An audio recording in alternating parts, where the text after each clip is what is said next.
Isang postcard ang naibalik sa isang post office sa Illinois, US makalipas ang 72 years. Nagawa naman ng mga opisyal ng post office na hanapin ang nagmamay-ari sa postcard na isa na ngayong 88 years old. Napag-alaman na pagmamay-ari pala ni Alan Ball ang naturang postcard at nakatakda sana niya itong ipadala sa kanyang mga magulang noong 1953. Ayon naman kay Mark Thompson na postmaster ng Ottawa Post Office, nais niyang maibalik ang postcard sa nagmamay-ari nito.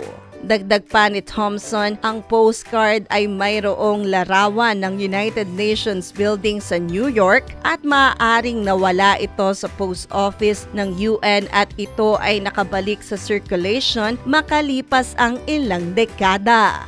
Nahanap si Ball sa pamamagitan ng tulong ng mga local genealogists na nakatira ngayon sa Sandpoint, Idaho. Hi! Ito po si DJ Claire ng radyo natin nationwide.